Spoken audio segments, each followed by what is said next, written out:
Animal companions. We'll be talking about some dragons. Yeah, we're going to be talking about some wolves. We're talking about some birds. We're going to be talking about some dogs and cats living together. Mass hysteria.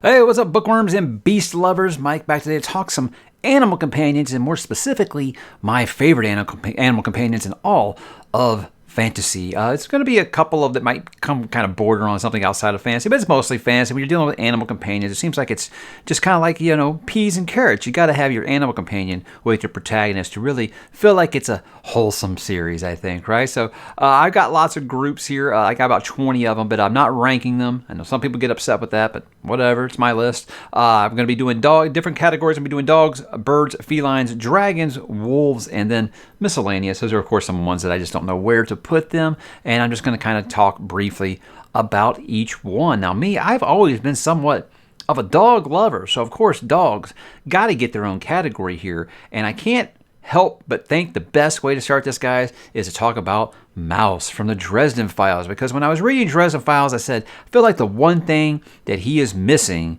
is an animal companion, and I swear to God, the next book, it happened. He got Mouse, the most adorable, large animal that you can imagine. I don't want to give away anything, guys. I'm not going to do any spoilers here, but just say that Mouse is he is very endeared to the Dresden Files fandom, to a point to where it's all like, look, okay, you can kill off Harry, but don't kill off Mouse. That's kind of where the fandom is now, and there's a reason. He's just a big, lovable ball of joy, and I love any time we get more Mouse in the series. In fact, I'm in favor of just, how about just giving us a Mouse, spin-off series. I'm here for it. Next, let's go to a Heart-Shaped Box with Joe Hill.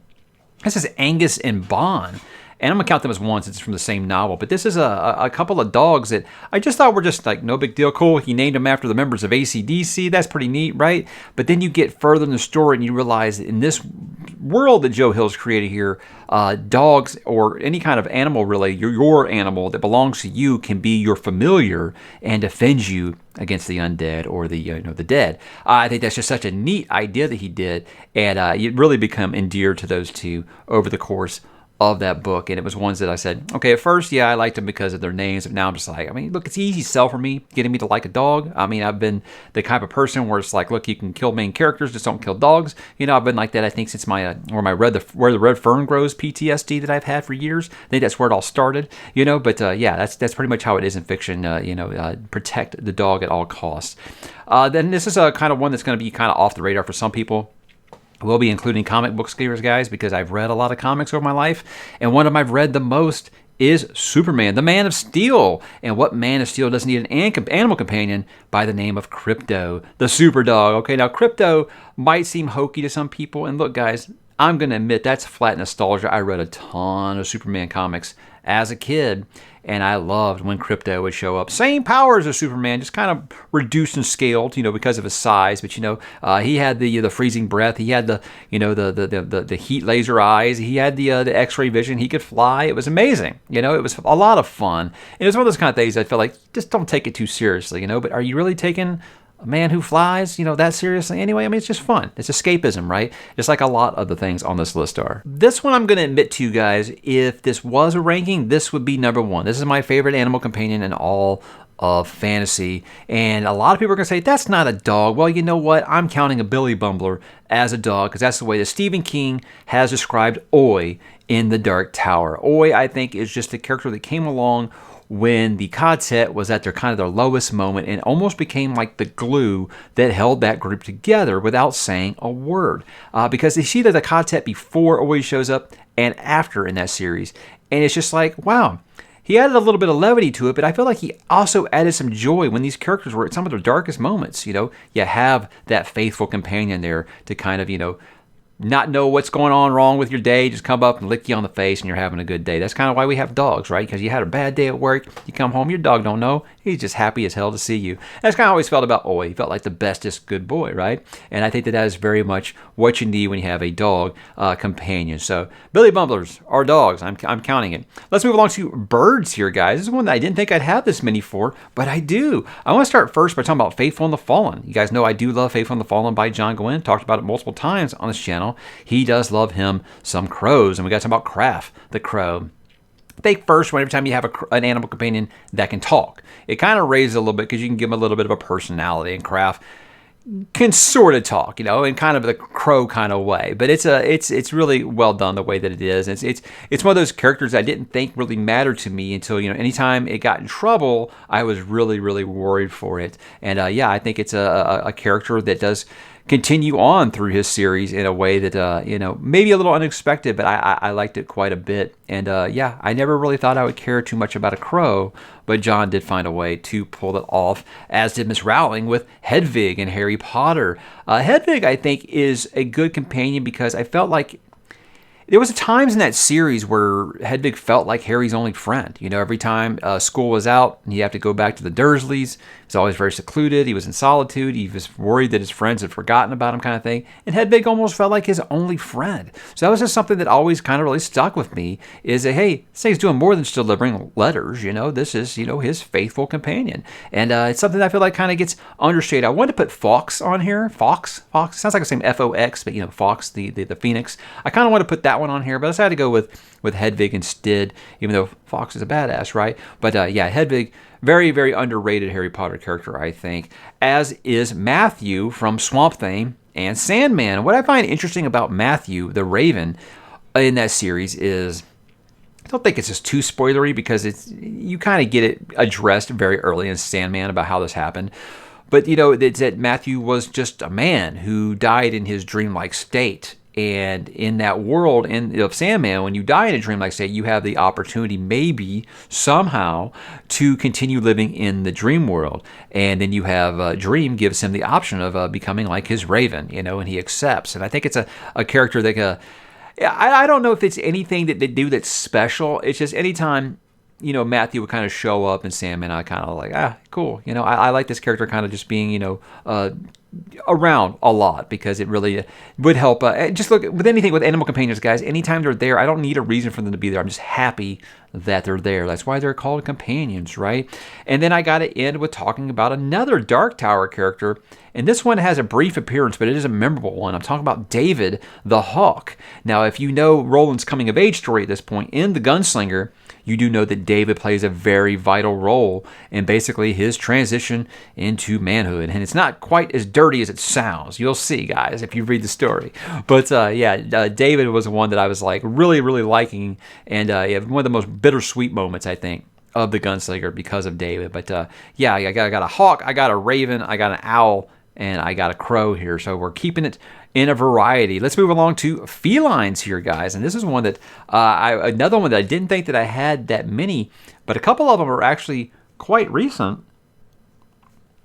I did just talk about Nevernight Chronicle, and I got to talk about Mr. Kindly, which is, not actually a cat, but takes the form of a cat, so I'm counting it. But it's a familiar demon, I think is what he refers to him as. But, it's kind of lurks in the shadows kind of a character that can actually manipulate shadow. And I just love the banter that he has with another character that can be kind of spoilery. And, of course, our main protagonist, Mia. And he's really sarcastic in a way. But you also see that this dude's cold. He'll do some stuff that is really, really shady, right? But a lot more layers than at first. I thought he was just going to kind of be like the plucky comic relief. If you know anything about J. Kristoff books, they can be funny, but the comic relief is few and far between when things start going down. But Mr. Kindly was a character that I was quite fond of, and I was actually disappointed in hindsight that when I did my Nevernight review, I forgot to bring up Mr. Kindly, which was one of my favorite characters in the book.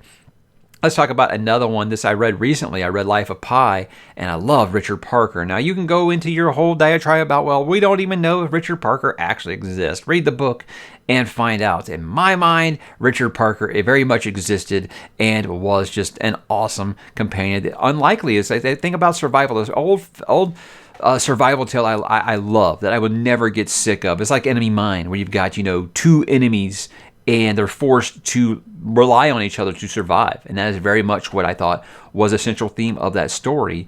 And, the unexpected friendship that develops out of the two, and of course the soul-crushing ending with that. But yeah, Richard Parker, first, it's just an awesome name for a tiger, but yeah, just an awesome character all around, as is this one. This might be one of my favorite comic book characters ever created, especially in the last decade plus. I'm talking about Lion Cat from Saga by Brian K. Vaughan. I think Lion Cat is just such a neat idea. Now, I don't want to tell you about everything Lion Cat can do, because I want people to read Saga. In fact, Saga is back, so I am planning still to do a Why You Should Read on Saga eventually.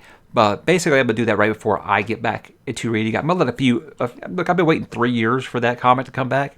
I'm not doing weekly, though. I'm going to let them build up, at least 5 or 6 of them before I start back into it. Because if you know anything about Saga, those issues, they go really quick. Anyhow, Lion Cat has this unique ability to tell when anyone is lying. No matter what they're saying, he can tell it's a white lie, a real lie, a life or death lie. He can tell, and he's basically cannot not tell you that you are lying. It's kind of like his gift and his curse all in one. But such a great character, and anytime that character is on the page, I am really enjoying my time in that world that Brian and Fiona have created, because it's such a unique world that I don't feel like, and very many people talk about, because it is definitely a sci-fi classic, and I don't think just because it's a comic book, people should not count it. I've always said that I feel like comics absolutely count as reading. Who cares if it's got pictures, But yeah, Saga, what a series that is, and Lion Cat, what a character. Great character. Now, I am including dragons on this list, guys, because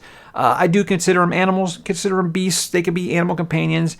And with the two that I come up with, it's hard for me not to consider them for a list like this. First, I got to talk about Saphira from the Inheritance Cycle. Now, again, what made Saphira different from, say, Daenerys' dragons was that you could hear what she was thinking. She could communicate with her rider. And I loved what she always called Aragon Little One. I just thought that was just so endearing. It was so sweet, because, Aragon had been raising this little baby dragon, and now all of a sudden this dragon's massive and calling him Little One. I just thought it was so adorable. So I always enjoyed their bond. Now, look, full disclosure, I've never finished that series. So I might be like, okay, well, in book 3, Saphira really just, has a big heel turn. I don't know.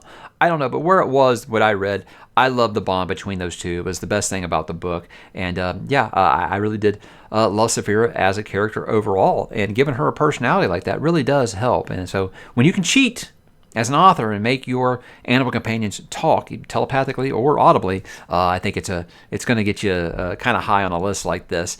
As is Falkor from the Neverending Story. Now, guys, I am talking about the book, although, I think that the movie has been kind of drilled into our brains at this point, but, I don't feel like they're too different. Now, this was tough, because Falkor is called a luck dragon, so obviously it's a dragon, but very much looks like a dog. So I wanted to put it on dogs, but I said I don't want to have just one dragon on this list, so I stuck with luck dragon here.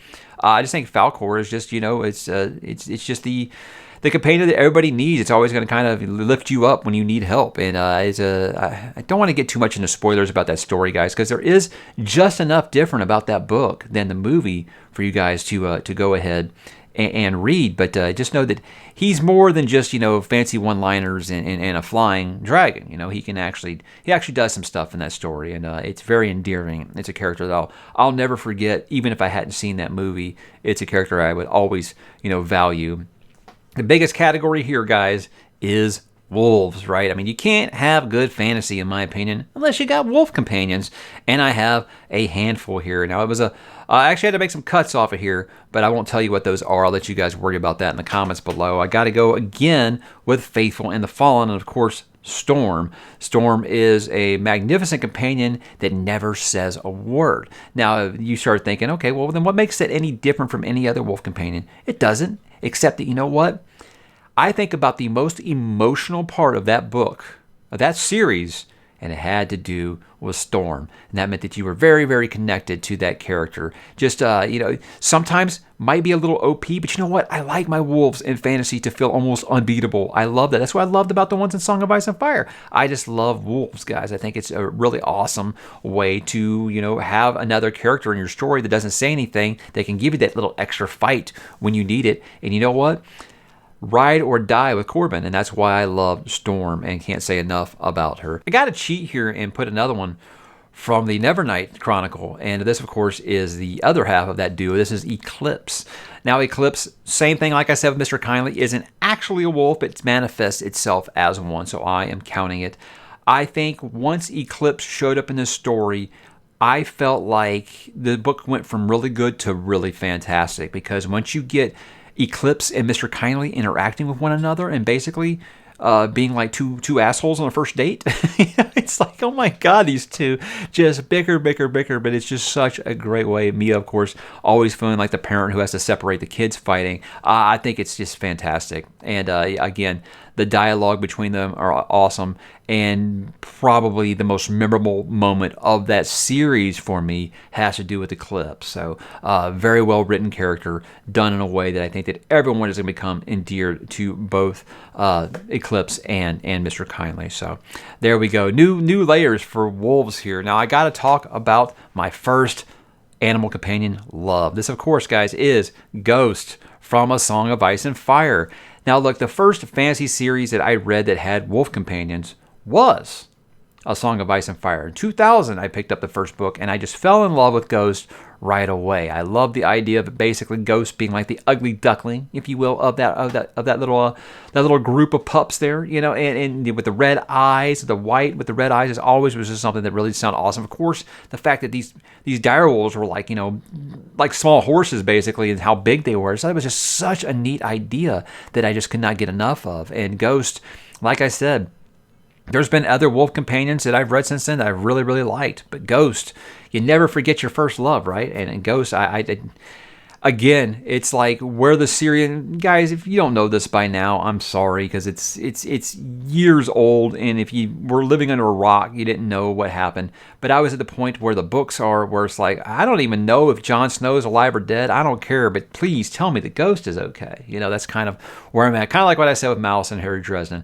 I wanted to make sure that my Ghost is always going to be there. And then I got one more wolf companion. I don't think this one's a surprise to anyone who has read the first lady of epic fantasy, Robin Hobb. This, of course, is Night Eyes from the realm of the Elderlings. And again, a cheat code, because you get to hear Night Eyes' voice. So it immediately endears you to the character. I love the bond that Night Eyes and Fitz have, because it's just so endearing, again, and like we are pack. I think that's just such a great thing. And look, I'm an easy sell when it comes to an animal companion, especially a wolf. Now you're going to give it a voice too? Yeah. It's going to be hard for me not to like this character. It's impossible for me not to like this character. And, just watching their bond through 2 books has been very exciting, because I'm only through Farseer so far. And I know that this is a character that's going to be here pretty much for the long run, because I've seen the covers of the books, guys. I know that I don't think Robin Hobb's that vicious that she's going to be taking Night Eyes away, or else people probably would have flipped tables by now. But when I've had people tell me that, this is their favorite animal companion in all of fantasy, I get it. I can see now. And yeah, it's a fantastic character. And I don't think there's anybody who's ever read that book's been like, you know what? That series is pretty good, except for Night Eyes. Night Eyes sucks. So yeah, that's it's kind of hard to beat. But Ghost will always be my favorite wolf companion. I don't think it can be topped. I got a few miscellaneous ones here, guys, just because I don't know where really to put them or have a category for them on their own. First, I got to talk about Ampersand. That is the little chimp companion for Y and Y the Last Man. And I think, again, kind of like what I said with Hedwig earlier, where that, I felt like it's the only friend. Look, they're the only 2 males left on the planet, and the fact that I feel like you're in an apocalyptic story, it's really, really rough, especially in a comic book, to have your character just doing nothing but internal monologue. Having him have something to speak out loud to was really, really clutch. So, again, that was his only real companion for a long time in that comic. And so that's why I'll always remember Ampersand. Of course, that name. That's just a fantastic name, isn't it?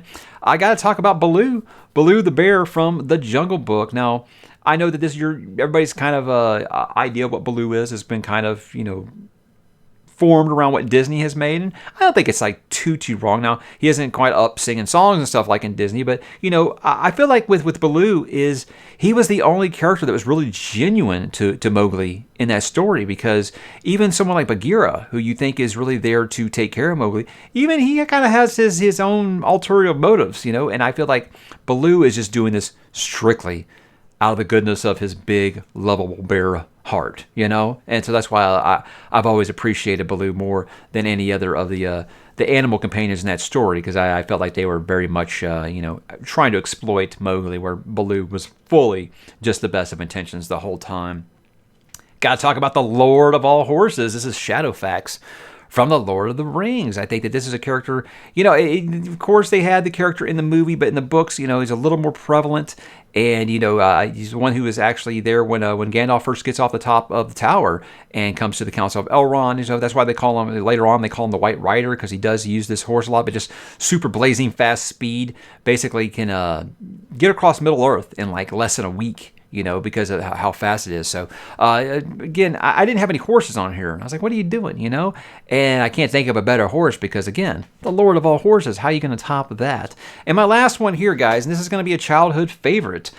I got to talk about Reepicheep from the Chronicles of Narnia, because growing up, I could never look at Redwall the same, because I thought Reepicheep was like the king of all mouse characters, right? So you got a mouse with a sword, who fights. And again, the moment that makes me bawl in Chronicles of Narnia the most is a scene with Reepicheep in the series. And no, it's not a death scene.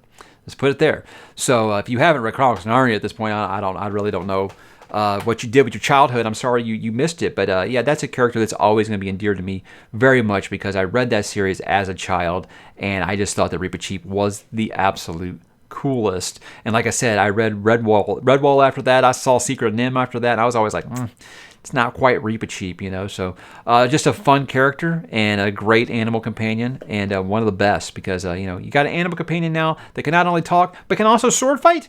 This is really, really getting hard to beat. And guys, that's what I have for my favorite animal companions. Like I said, you're making me crown one. It's going to be Oi.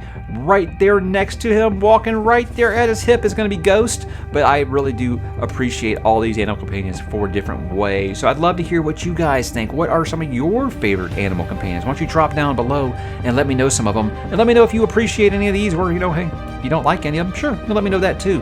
Drop down there, guys, and I will talk to you there.